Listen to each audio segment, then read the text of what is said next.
रख हौसला वो मंजर भी आएगा, रख हौसला वो मंजर भी आएगा, एक दिन प्यासे के पास समुंदर भी आएगा। गा हे मंजिल के मुसाफिर तू थक के यूं ना बैठ, मंजिल भी मिलेगी और मिलने का मज़ा भी आएगा। बार फिर से नमस्कार दोस्तों, आप सभी का स्वागत है आपके अपने चैनल लक्ष्य कैरियर एकेडमी पर। जैसा कि आप सभी जानते हैं, हम कोई भी एग्ज़ाम की तैयारी करते हैं उसके लिए इम्पोर्टेंट होती है साइंस। तो आज हमारा जो लेक्चर है वो साइंस है, और साइंस को भी हम 3 पार्टों में पढ़ते हैं, फिजिक्स, केमिस्ट्री एंड बायो। जो आज आपका जो लेक्चर होगा वो बायो से है।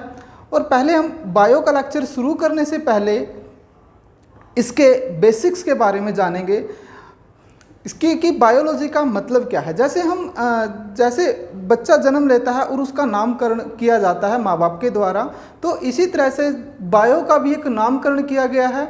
और नामकरण किसके द्वारा किया गया है, आज हमें इस सारी चीज़ों के बारे में जानेंगे कि बायो का मतलब क्या होता है और लॉजी का मतलब क्या होता है, क्योंकि 2 वर्डों से मिलकर बायो बनी है, बायो प्लस लॉजी। आइए हम स्टार्ट करते हैं बायोलॉजी। कि बायोलॉजी का जो नामकरण, या हम ये कहें कि बायोलॉजी सबसे पहले जो शब्द यूज़ किया गया था वो 2 महान वैज्ञानिक थे, हमारे लैमार्क और ट्रेविनियस। इनके द्वारा सबसे पहले बायोलॉजी बोला गया था 1802 में। हाँ जी, बायोलॉजी कि बायो का मतलब क्या है, लिविंग, और लॉजी का मतलब क्या होता है, स्टडी, मतलब लिविंग ऑफ स्टडी, जीवों के बारे में अध्ययन करना ही बायोलॉजी कहलाता है। कि जीवों के बारे में अध्ययन करना ही बायोलॉजी कहलाता है। हाँ जी, यहाँ से फिर एक इम्पोर्टेंट क्वेश्चन बनता है कि फादर ऑफ बायोलॉजी, कि बायोलॉजी के जनक कौन है। यहाँ पर बच्चों को कन्फ्यूजन होती है। देखो यहाँ पे क्या है, नामकरण किसने किया था, लैमार्क और ट्रेविनियस ने। और यहाँ पर क्या है, father of biology. Father of biology कौन है, अरिस्टोटल। जो बायोलॉजी की वैसे तो बहुत सारी ब्रांच है, लेकिन जो हमने जो पढ़नी है बायोलॉजी की कॉम्पिटिटिव एग्ज़ाम के लिए सिर्फ 2 ही ब्रांच पढ़नी है, क्योंकि इन्हीं 2 ब्रांचों से हमारे क्वेश्चंस आते हैं। बायोलॉजी को हमने 2 ब्रांचों में डिवाइड किया है, जियोलॉजी और बॉटनी।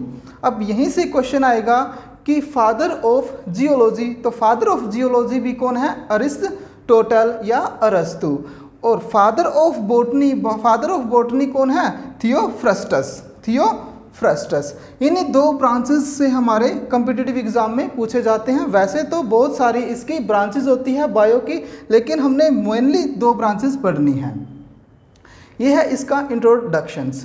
देखो बायोलॉजी के अंदर हम पहले वो चीज़ें करेंगे जो आपकी एग्ज़ाम के पॉइंट ऑफ व्यू से काफ़ी इम्पोर्टेंट हैं, जहाँ से मैक्सिमम क्वेश्चंस आने की संभावना ज़्यादा होती है। वो टॉपिक हम पहले कवर करेंगे, फिर उसके बाद दूसरे टॉपिक कवर करेंगे। जैसे हम आज जो हमारा जो टॉपिक है, फर्स्ट टॉपिक ग्लैंड्स के बारे में पढ़ेंगे।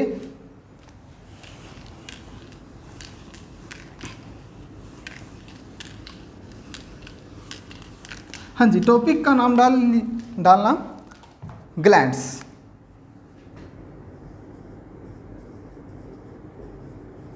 हिंदी में बोलते हैं इसको ग्रंथियां।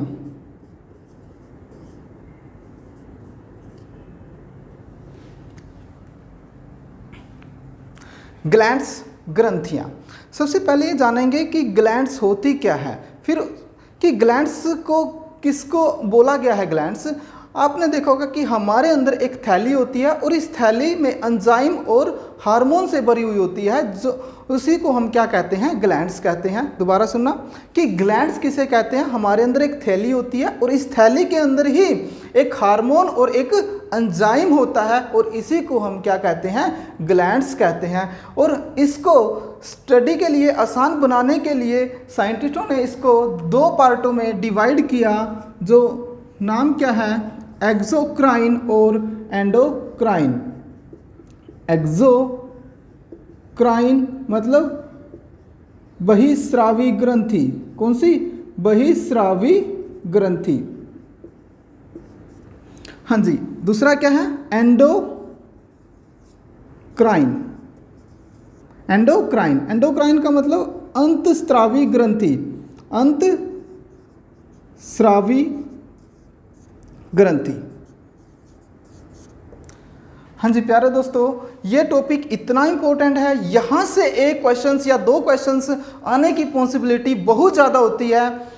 मैक्सिमम क्वेश्चंस इस टॉपिक से आपके हर बार एग्ज़ाम में, चाहे वो आपका एग्ज़ाम रेलवे का हो, चाहे वो आपका एचएससी, एसएससी या डीआरडीओ का हो, कोई भी एग्ज़ाम देने बैठोगे आप, इस टॉपिक से आपको एक या दो क्वेश्चंस आपको पक्के मिलेंगे। जैसे ही ये टॉपिक आपका कंप्लीट होगा तो आप पिछले ईयर के क्वेश्चंस को उठाना, आपका एक भी क्वेश्चंस नहीं छूटेगा। तो चीज़ों को सीखने के लिए हमें सबसे पहले पेशेंस की ज़रूरत होती है। जो धैर्य बनाए रखेंगे तो हम सभी चीज़ों को सीख पाएंगे। तो प्लीज़ वीडियो को शुरू से लेकर लास्ट तक देखना और सब्सक्राइब ज़रूर करना लक्ष्य करियर एकेडमी के चैनल को। हाँ जी, हम शुरू करते हैं। एक्सोक्राइन, बाहरी स्रावी ग्रंथि। पहले इसका मतलब समझते हैं कि बाहरी स्रावी ग्रंथि का मतलब क्या होता है। हाँ जी, देखो कि जो चीज़ बनेगी अंदर और निकलेगी बाहर, उसी को हम क्या कहते हैं, बहिस्रावी ग्रंथि। दोबारा, कि जो चीज़ बनेगी अंदर निकलेगी बाहर, वही क्या होगी आपकी बहिस्रावी ग्रंथि। एग्जाम्पल से समझ में आएगा। जैसे ही अब जो टाइम है वो गर्मी का चला हुआ है, जैसे ही लाइट भागती है, एक रूम के अंदर बैठे हुए हम, तो हमें क्या होता है, पसीना आना शुरू हो जाता है। देखो अब पसीना बना कहाँ पर है, पसीना हमारे बना कहाँ पर है, अंदर, शरीर के अंदर, लेकिन निकलता कहाँ पर है, शरीर से बाहर निकलता है। तो इसी को हम क्या कहेंगे, एक्सोक्राइन ग्रंथि। और जो पसीना निकलता है वो कौन सी ग्लैंड होती है आपकी, स्वीट ग्लैंड। कौन सी होती है आपकी, स्वीट ग्लैंड। ये क्या है इसका एग्जाम्पल। हाँ जी, दूसरा एग्जाम्पल समझिए आप। जब हम खाना खाते हैं, हमारे माउथ से क्या होती है, एक लार निकलना शुरू हो जाती है, या हम बोलते हैं तो हमारा क्या होता है, यहाँ से थूक निकलना शुरू हो जाता है। क्योंकि यहाँ पे क्या होती है, एक डक्ट होती है, एक नली होती है जो हम इसको निकालती है। तो देखो अब ये थूक बना कहाँ पर है, हमारे अंदर, और निकल कहाँ रहा है, बाहर। तो ये भी किसका एग्जाम्पल हो गया आपका, एक्सोक्राइन या बहिस्रावी ग्रंथि का।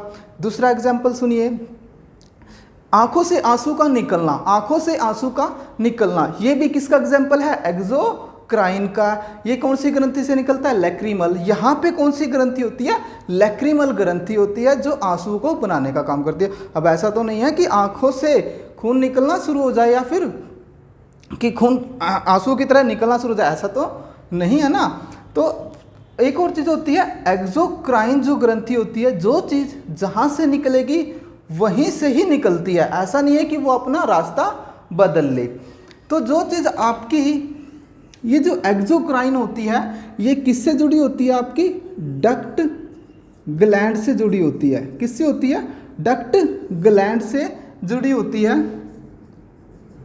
नली युक्त ग्रंथि, नली युक्त ग्रंथि, नली युक्त ग्रंथि। हाँ जी, तो जो आंसू है वो किससे निकलता है, लैक्रिमल ग्लैंड। किससे, लैक्रिमल ग्लैंड से।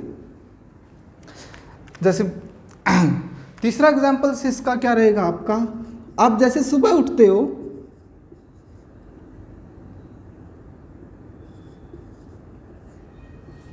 जैसे सुबह उठते हो, सुबह उठने के बाद आपने देखते हैं हम फेस पे, यहाँ पे क्या होता है, हमारा चिकना चिकना सा महसूस होता है। वो जो चिकनाहट होती है वो किसके कारण होती है, वो तैलीय ग्रंथि के कारण होती है। तो तैलीय ग्रंथि भी किसका एग्जाम्पल है, एक्सोक्राइन का एग्जाम्पल है। हाँ जी, 4 एग्जाम्पल लेते हैं हम। लीवर,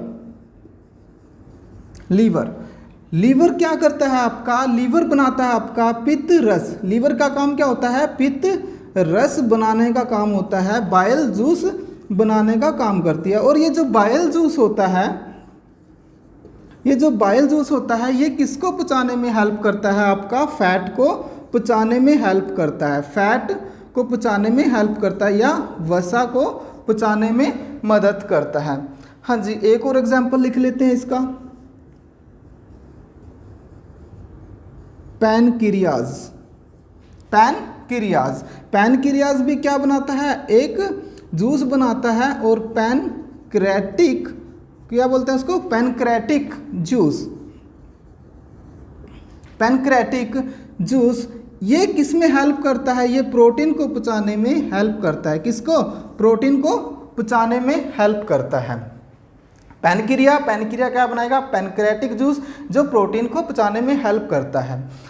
हाँ जी, जैसे बाथरूम करते हैं, बाथरूम भी किसके एग्जाम्पल है? एक्सोक्राइन का ही एग्जाम्पल है। जो चीज़ जहाँ से निकलती है वहीं से निकलेगी, ये कभी भी अपना रास्ता नहीं बदलती है। और जो ये डक्ट होती है, ये नली होती है, ये ब्लड के साथ कांटेक्ट में आने से बचाने का काम करती है। जैसे ही ब्लड के कांटेक्ट में आएगा तो ये क्या हो जाती है? खराब हो जाती है। तो इसलिए ये क्या होती है? डक्ट ग्लैंड होती है। और मोस्टली प्रॉब्लम कहाँ पे होती है? यहाँ पर होती है कि बच्चे कि पैनक्रियाज को भी किसका एक्सोक्राइन कैसे आया? क्योंकि पैनक्रियाज हमारा किसका भी एग्जाम्पल है? एंडोक्राइन का एग्जाम्पल है। तो मैं एक चीज़ क्लियर कर देता हूँ आपको यहाँ पर। जैसे ये क्या हमारा एक अमाशय है। अब अमाशय में जैसे आपने खाना खाया, खाने में क्या है? फैट है और आपका एक प्रोटीन है। अब फैट को पचाने का काम कौन करता है? पितरस। और ये कौन बनाएगा? आपका लीवर। इस साइड कौन है? लीवर। क्या बनाता है? ये बाइल जूस। और इस साइड जो आपका क्या है? पैनक्रियाज। तो पैनक्रियाज क्या करेगा? आपका प्रोटीन को पचाने में हेल्प करता है। ये कौन सा बनाता है? Pancreatic juice. अब ऐसा तो नहीं है ना कि लीवर ने बोला कि भाई आजा, मैंने क्या बना लिया? बाइल जूस बना लिया, लेके चले जा। अब इधर से बोले पैनक्रिया कि भाई आजा आजा, तू भी आजा, और मैंने भी अपना क्या बना लिया? पैनक्रेटिक जूस बना लिया, लेके चले जा। ऐसा तो नहीं होगा ना। ये जो होते हैं आपका लीवर और पैनक्रिया एक पाइप के द्वारा जुड़े होते हैं, और फिर इसी तरह से ये सप्लाई कर देते हैं बाइल जूस को भी और पैनक्रेटिक जूस को भी। जब ये किसके द्वारा जुड़े हैं? पाइप के द्वारा। जब पाइप के द्वारा जो चीज़ जुड़ी होंगी उसी को हम क्या कहते हैं? एक्सोक्राइन ग्रंथि कहते हैं। तो आई होप आपको क्लियर हो गया कि पैनक्रियाज इसके अंदर कैसे आया, क्योंकि मोस्टली स्टूडेंट को ये डाउट होता है कि पैनक्रियाज यहाँ कैसे आया। हाँ जी, आगे पढ़ते हैं। आई होप आपको ये क्लियर हो गया कि एक्सोक्राइन ग्रंथि क्या होती है। हाँ जी, अब बात करते हैं हम एंडोक्राइन ग्रंथि की कि एंडोक्राइन ग्रंथि क्या होती है।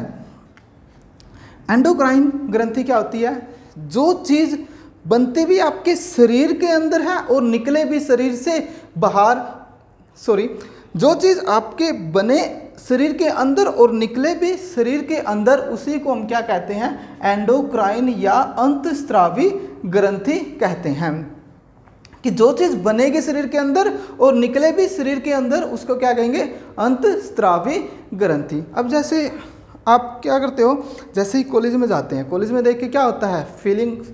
जैसे हम किसी को देखते हैं तो फीलिंग्स आना शुरू हो जाती है। जैसे फीलिंग्स या अट्रैक्शंस आना शुरू होती है तो स्वीट्स माइंड हो जाता है। तो हमें तो नहीं पता चला कि आपको फीलिंग्स आना जैसे शुरू हुई वो किसके कारण हुई? आपको एंडोक्राइन। क्यों हुई? क्योंकि आपके अंदर एक हार्मोन रिलीज हुआ और इस हार्मोन रिलीज होने के कारण आपको क्या हुआ? फीलिंग्स आना शुरू हो गई या फिर आप अट्रैक्शंस हुई आपके बीच में।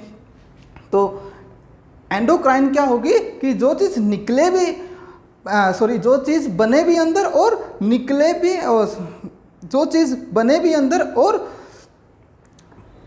निकले भी अंदर, उसी को हम क्या कहते हैं? अंतस्रावी ग्रंथि कहते हैं। इसका एग्जाम्पल क्या होगा? जैसे हार्मोन, ये ग्रंथि जो होती है ये क्या बनाती है? आपका हार्मोन बनाने का काम करती है। क्या बनाती है? ये हार्मोन्स।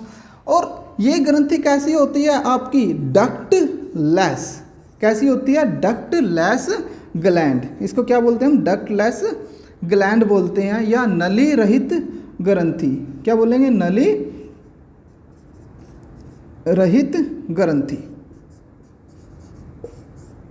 नली रहित ग्रंथि। हाँ जी, अब इन दोनों के बीच हम एक बार और रिकॉल करते हैं, एक्सोक्राइन और एंडोक्राइन। हाँ जी, एक्सोक्राइन क्या होती है? जो एंजाइम्स बनाएगी वो क्या होगी? आपकी एक्सोक्राइन। जो एंजाइम्स है बनेंगे शरीर के अंदर, निकलेंगे बाहर। जो चीज़ आपकी हार्मोन बनाए वो क्या होगी आपकी एंडोक्राइन। जो चीज़ आपकी किससे जुड़ी हो, डक्ट ग्लैंड से जुड़ी हो, वो क्या होगी आपकी एक्सोक्राइन। जो आपकी क्या होंगी डक्ट लेस होंगी वो क्या होगी आपकी एंडोक्राइन। हाँ जी, यहाँ तक आपको क्लियर हो गया। ये काफ़ी इंपॉर्टेंट है। और जो एंडोक्राइन है यहाँ से जो पॉसिबिलिटी बनती है एग्जाम्स में पूछे जाने क्वेश्चंस की बहुत ज़्यादा बनती है। यहाँ से इस पार्ट को ध्यान से देखना। देखो ये जो आपका जो ग्लैंड्स है काफ़ी बड़ा चैप्टर है, हम इसको 2 पार्टों में पढ़ेंगे। सबसे पहले जो आपका पार्ट रहेगा और इससे पूछे जाने वाले जो क्वेश्चंस होंगे वो क्या होगा आपका कि जो एंडोक्राइन जो ग्रंथियाँ हैं उनके टोटल्स कितनी होती है, दूसरा वो कहाँ कहाँ पर लोकेट होती है, तीसरा उनका काम क्या होता है बढ़ जाने से और कम हो जाने से। जैसा कि आपको देखा कि आज आपको बड़ा स्वीट महसूस हुआ तो ये कौन सी ग्रंथि के कारण हुआ। आज आपको नींद बहुत ज़्यादा आ रही है तो ये कौन सी ग्रंथि के कारण होता है। आज आपको गुस्सा बहुत ज़्यादा आ गया तो ये कौन सी ग्रंथि के कारण होता है। ये सारी की सारी चीज़ें आप किस में पढ़ोगे, एंडोक्राइन में पढ़ोगे। हाँ जी, अब शुरू करते हैं कि एंडोक्राइन्स ग्रंथि कितनी होती है। इस चीज़ को मैं रफ कर देता हूँ। हाँ जी, अंतस्रावी ग्रंथि जो होती है वो टोटल कितनी होती है हमारे पास, स्रावी ग्रंथि 9 कि टोटल कितनी होती है। अंतस्रावी ग्रंथि कितनी होती है हमारे पास, 9 ग्रंथि होती है। अंतस्रावी ग्रंथि की संख्या 9 होती है। सबसे पहले हम इनके नाम्स के बारे में जानेंगे कि कौन कौन सी होती है। जैसे हाइपोथैलेमस,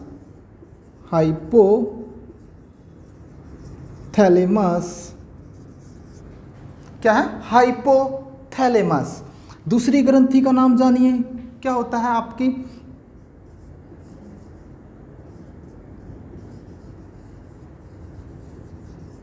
पिट्यूटरी ग्लैंड या फिर पीयूष ग्रंथि। क्या होती है, पीयूष ग्रंथि। हाँ जी, तीसरी ग्रंथि का नाम जानिए। तीसरी ग्रंथि क्या होती है, पीनियल। क्या होती है, पीनियल ग्लैंड। क्या होती है, पीनियल ग्लैंड, पीनियल ग्रंथि। कौन सी होती है, पीनियल ग्रंथि। हाँ जी, फोर्थ ग्रंथि का नाम थाइमस, सॉरी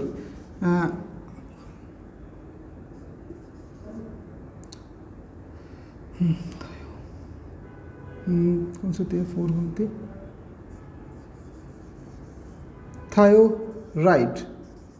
थायोराइड ग्लैंड। कौन सी होती है, थायोराइड ग्लैंड्स। फिफ्थ ग्रंथि पैराथायोराइड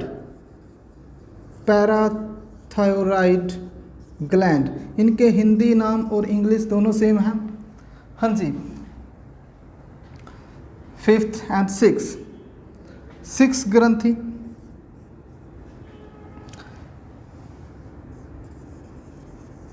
थाइमस। कौन सी होती है, थाइमस। सेवंथ थाइमस के बाद आती है आपकी पैनक्रियाज। और 8 होती है आपकी एड्रिनल, मोस्ट इंपोर्टेंट। और 9 होती है आपकी गोनेट्स।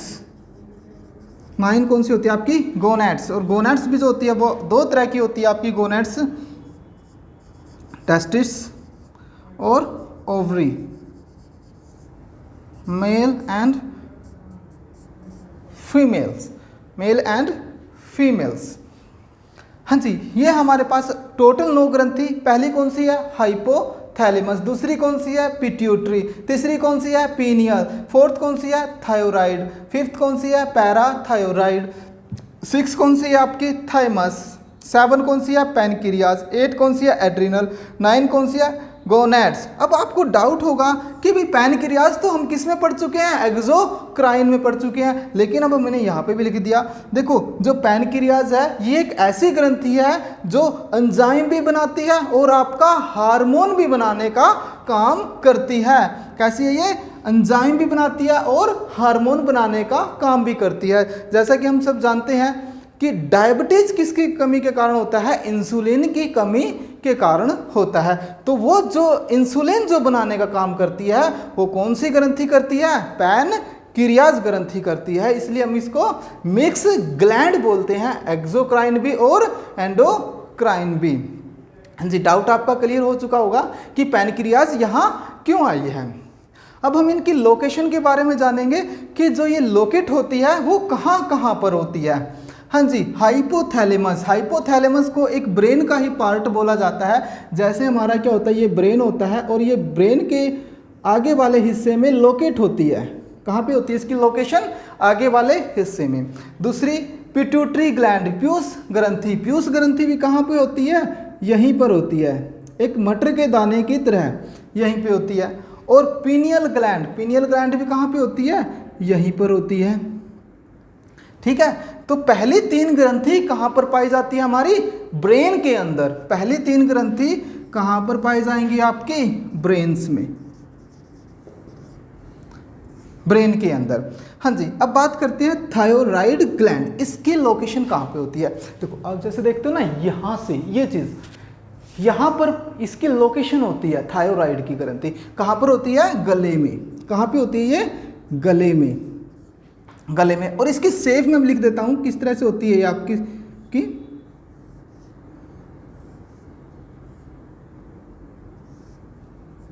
ये एच तरह की होती है। कैसी होती है ये आपकी, इस शेप में होती है, ये एच शेप में। थायराइड किस में होती है, इस तरह से। ठीक है ना, कहाँ पर होती है, गले में होती है। पैराथायराइड, पैराथायराइड ग्लैंड कहाँ पे होती है, यहाँ पर होती है, इस तरह से। ठीक है, तो ये दोनों ग्रंथि कहाँ पर होगी, आपकी गले में पाई जाएगी, पैराथायराइड भी और थायराइड भी। हाँ जी, अब 6 पढ़ते हैं हम, थाइमस। थाइमस कहाँ पे होती है, इस पार्ट को हम क्या बोलते हैं, चेस्ट, छाती। तो ये कहाँ पे पाई जाती है, छाती में पाई जाती है। पैनक्रियाज, पैनक्रियाज कहाँ पे पाई जाएगी, आपकी अमाशय के पास, ये पेट के पास पाई जाती है। हाँ जी, एड्रिनल, एड्रिनल ग्रंथि कहाँ पर पाई जाती है आपकी, ये क्या होती है, आपकी किडनी। और इस किडनी के ऊपर इस तरह से लोकेट होती है एड्रिनल ग्रंथि, इस तरह से लोकेट होती है आपकी एड्रिनल ग्रंथि। कहाँ पे इसकी लोकेशन है, किडनी के ऊपर। गोनड्स, गोनड्स कहाँ पे पाई जाती है, ये कहाँ पाई जाती है, आंत के नीचे। कहाँ, आंत के नीचे, आंत के नीचे। और 2 तरह की होती है, टेस्टिस और ओवरी। ये मेल और ये किसमें, फीमेल्स के अंदर पाई जाती है। आई होप आपको क्लियर हो गया कि इनकी लोकेशन कहाँ पर होती है। एग्जाम में पूछा जाता है आपसे कि थायराइड ग्रंथि कहाँ पर पाई जाती है, तो आंसर क्या आएगा, गले में। आपसे पूछा जाए कि पैराथायराइड ग्रंथि कहाँ पर पाई जाती है, इसकी जो लोकेशन होती है कहाँ पर होती है, गले के अंदर। कि अब पूछा जाए आपसे कि सबसे ज़्यादा ग्रंथि कहाँ पर पाई जाती है, तो सबसे ज़्यादा ग्रंथि कहाँ पर होंगी आपकी, देखो 3 ग्रंथि किस में है, ब्रेन के अंदर। तो सबसे ज़्यादा जो ग्रंथियाँ होती हैं वो ब्रेन में पाई जाती हैं। फिर आपका क्वेश्चन आएगा कि किडनी के ऊपर कौन सी ग्रंथि होती है, तो एड्रिनल ग्लैंड्स होती है। हाँ जी, कुछ इसके क्वेश्चंस आपको मैं लिखवा देता हूँ, कुछ इंपॉर्टेंट क्वेश्चंस आपके इससे हो रहा है।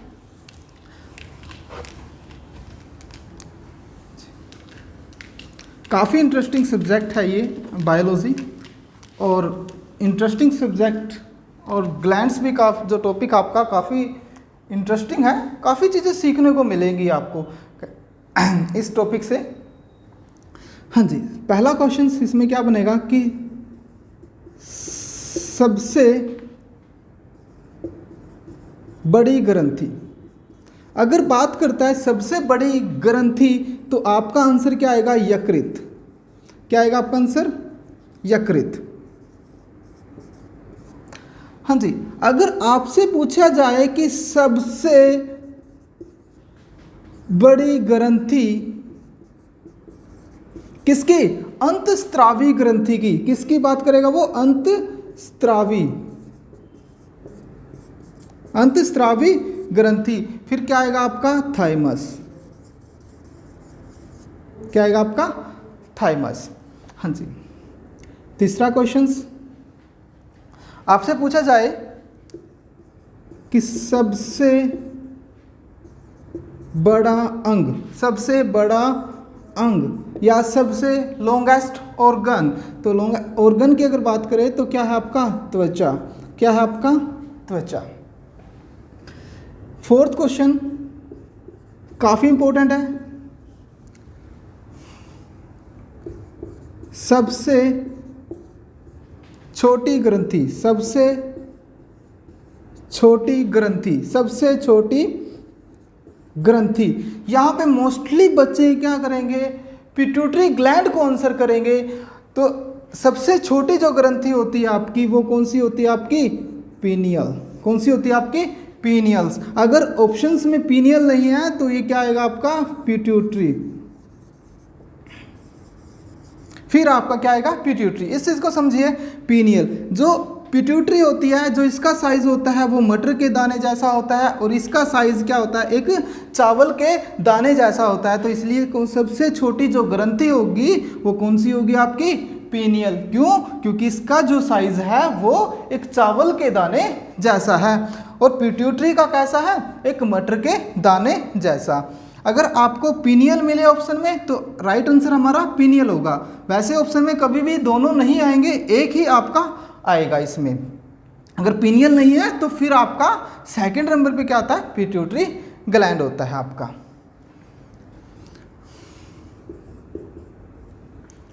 हाँ जी।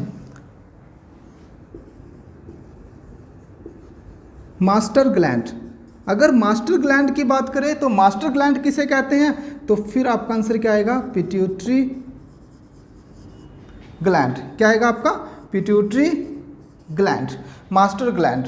हाँ जी। 6 क्वेश्चन क्या आएगा आपका?